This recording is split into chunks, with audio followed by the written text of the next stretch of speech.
This is the CHRILLCAST. I'm Chris. And I'm Will. I'm Tony from Hard4Games. And before we talk about the worst controllers of all time and best controllers of all time, Tony has played with a lot of controllers on his channel, and he's going to tell you all about his channel. Yeah, so from Hard4Games, like I mentioned, we do a lot of gaming preservation. We also take a look at some obscure prototype type content. So with that, you do get a lot of weird controllers. We've messed around with the Ultra 64 controller, earlier versions of the Game Boy Advance, all sorts of bizarre, strange doohickeys and things. So if you want to check those out, they're over at our channel, Hard4Games #4, over on YouTube. I apologize for the name. I promise the content is good, though, so you'll love it. The content is great. You I've say been the watching name his content for a while. professionally, so it's fine. Hard4Games. Yeah, like it just rolls off the tongue, Yeah, and you're like, then you're like, oh. Fair enough. And in every single video this week, there'll be hashtag Hard4Games in there. So represent. No. Yeah. And should I give them a peek into something that Tony and I have worked on? We're kind of been working on in the background here, or no? Oh, if you want to, go for it. There is a, let's just put it this way, there is a Shrek ballad that may be coming out in the near future in collaboration with the CHRILLCAST and Hard4Games. So look forward to that. And yeah, I've been collecting all the footage that I've been recording over the years, and I'm waiting for another contributor to record some footage on some bizarre devices he has that I'm hoping to use to fill in a little bit. And I'm pretty stoked for how stupid this is going to be, but it's going to be real good at the same time. So I'm stoked. It'd be really cool to have it come out around the time you get 80K. That'd be pretty cool. You know what? Yeah, that would be a big FU to everybody, but I think it'd be something that they would also really enjoy. Yes. All right. Now we got that preview out of the way. Best and worst controllers of all time. I'll let Tony go first. Do you want to do best or worst? I'm sorry I keep doing that. I have actually with me one of the worst and one of my best. So I could do either. Which one do you want to hear? We'll make the choice. Worst. All right. Okay.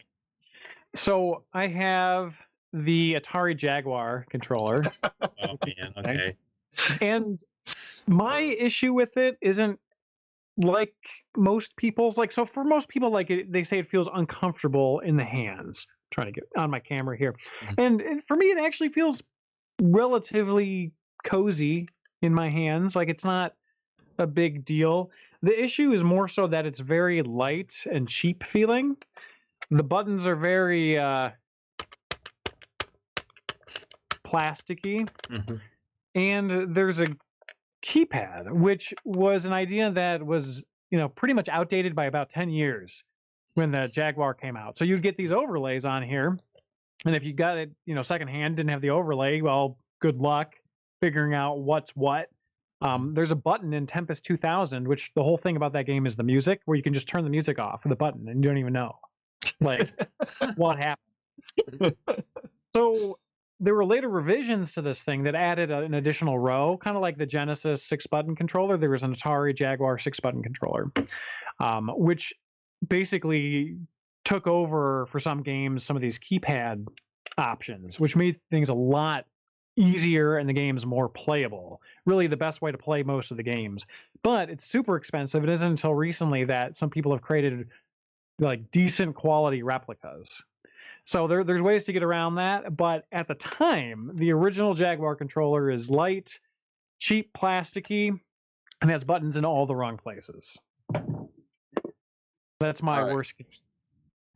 Well, you've convinced me that I should not keep pursuing getting an Atari Jaguar. So, what about you, Will? What's your worst favorite? What's your worst controller of all time? Yeah, well, to go with the ones that I've actually played. I've never played a Jaguar. That controller looks terrible. But honestly, the Wii, I hate that controller. Like, I liked it for like Wii Sports, but for playing anything else, I hate it. I hate it so much. I know that it's the best-selling console of all time. No, it's not. Oh, the PS2 is. My bad. It's almost the best-selling console. It's like number 5. We're not. First of all, I'm not putting in the handhelds, Chris. It's definitely not 5. PS2, and then I think the PS4 outsold the Wii, right? I don't think it has yet. I think it did. I don't know. That still doesn't make it number 4, Chris. All right, let's look it up. Let's look it up just for fun, real quick. Keep going, Will. I'll find Anyway, out that's, the answer. I don't like it. It's like a remote, like a TV remote. It's hard to play like sideways. It doesn't fit my hands very well. I don't think it's very ergonomic. Yeah, it gets dirty quickly. Like for whatever reason, it really sucks the dirt off my hands. Maybe I just have dirty hands. I don't know. But yeah, I've thrown it several times by accident for like doing the motion controls. But yeah, I would definitely say it's not necessarily like a terrible controller. A lot of people do like it, but as far as the systems I've played, I definitely rank it my least favorite. Hey, Will, it's number 4. You got PlayStation 2, then PlayStation 4, then PlayStation, then Wii. You're kidding me. No, I'm not kidding you. The PlayStation, original PlayStation outsold the Wii. I don't trust Wikipedia. Hey, Fake all right. news. I got a controversial one here. It's more controversial than Will's.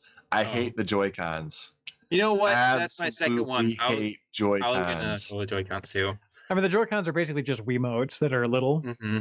So they just don't. My hands are too big for them. I cannot use these. Like everybody hands me one of these when they're playing their Switch, and I'm like, no, I'm going to use the Pro controller or the Hori Split Pad Pro. Yeah. I cannot. And then the fact that they have the drift, it just takes its top number of my worst controller of all time. But a close second would be that really strange Hyperscan controller, because it's like the cheapest plastic I've ever touched in my entire life, and the games that went with it weren't that great to begin with. So like if you ever played a Hyperscan, and then third place is the R Zone, the one that goes over your eye. It has that really bizarre, pushy, squishy button controller. Nope. Yeah, that whole package is bad. I think I actually have an R Zone behind me somewhere. I sold mine because somebody offered me like $200 for it, and I was like, "You can just have it. I will take $200 for you to take this off my hands." But of the mainstream consoles, the Joy-Con is just. Mm-hmm. Sorry, I'm knocking over stuff. I need to replug in my headphones, getting this R Zone. There we go. Here we go. So just for your point of reference here. This is that controller is garbage. Yeah. There's actually a couple other R Zones. One was like a I don't have any of them here right next to me, but there was like a handheld one that was all contained, and then there's one that was like one of those like mini arcades that you have nowadays. But they all sucked. But the controller. That was the worst. One of the worst controllers. So those three. One of those three is the worst. But of the mainstream controllers I've used, I think Joy-Con takes the cake, because I even like the Wiimotes over the Joy-Cons personally. Mm-hmm. Yeah, especially depending on the game and how you have to play it. Yeah, be a little bit tough. Now, how about our best controllers of all time? So I have two, and one is kind of a gimme, and the other one's kind of controversial. So I've never been a huge fan of the GameCube controller. Like the way that it fits in my hand is okay, but the plastic seems kind of cheap and flimsy. But my preferred GameCube controller, try not to gasp, try not to vomit, is a Madcatz GameCube controller. Mm-hmm. Okay, it is thick. It's got thick rubberized grips. The joystick and the C-stick feel better. Everything about it feels better. The cord is more robust. Like it's like, and I know during that era, like eventually Madcatz just kept purchasing up better companies and integrating and creating decent stuff eventually. But during that era, they weren't making that good of content, that great of controllers, but this is preferable. Yeah, that's it on the top.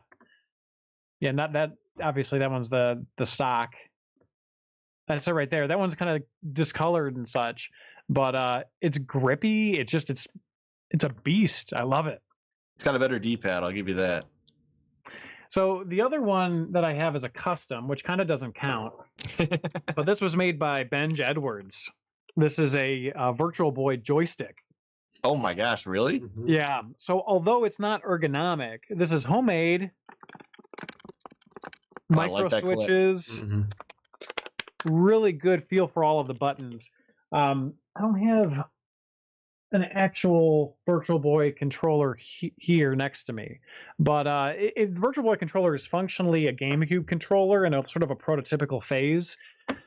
It's not bad in and of itself. It's just a little bit half-baked in terms of the two D-pads and such. But one of the big problems with it is that your either battery pack or your power is connected to the back, and those power bricks can get a little bit finicky, or they can slide off. So mid playthrough, it can just kind of get messed up. Basically, your game powers down. And also, there's the fact that you're, on a certain cord, and it's the Virtual Boy, right? So what this does is it provides a secondary power. It has its own power that kind of comes out here, plugs in, provides power to this, and provides power to the unit. So it's no longer tethered to like a battery pack.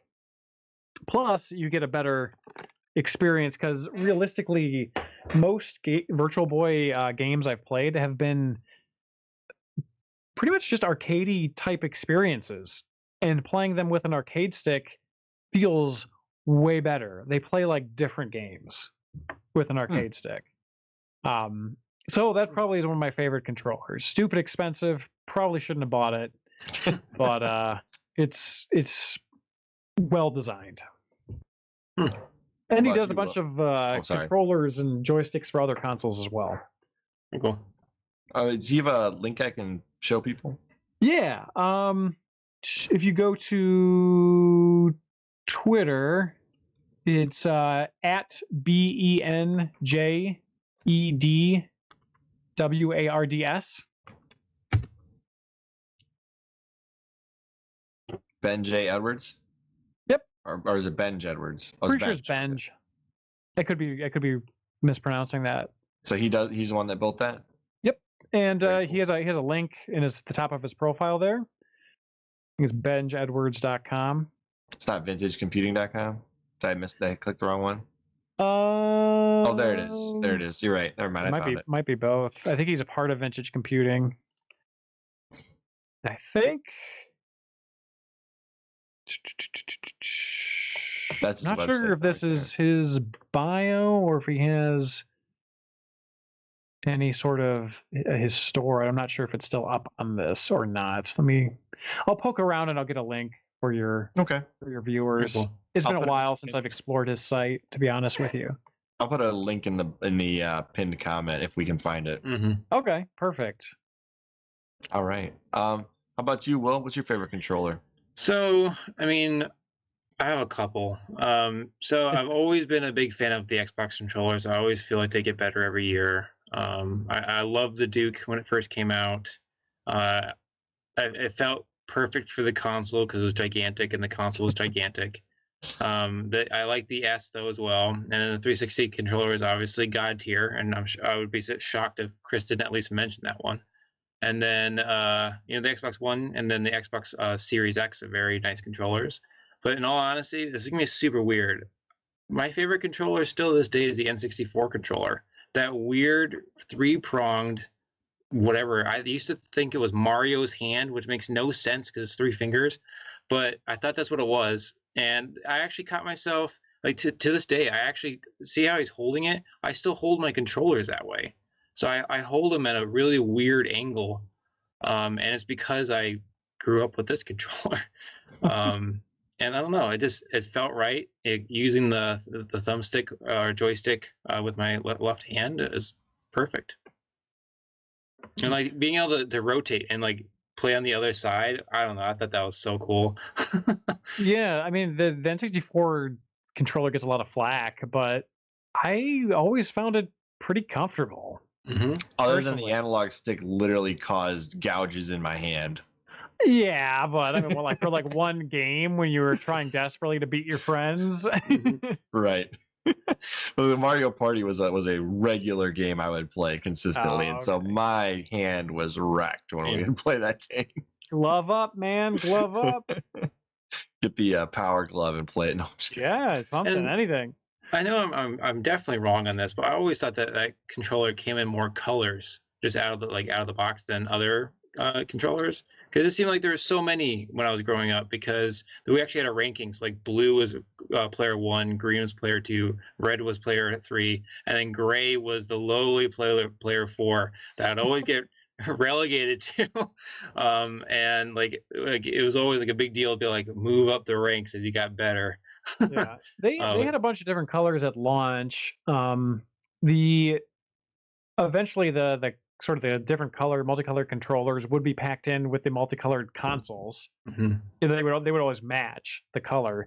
But they do have I mean they did, I think, pretty sure they did launch with multiple colors, or if not, they did come out very shortly thereafter Mhm. with a large variety of colors. All right, I'll give you my favorite controllers. I'll give you one that's kind of controversial, as Mr. Tony would say, and it's on my unboxing channel. I haven't used it in quite some time, but it was super awesome. It's a PS2 wireless controller. It was better than the DualShock 3 in my opinion. I have no idea how I obtained this thing, but it pretends to be a Sony controller and it's not.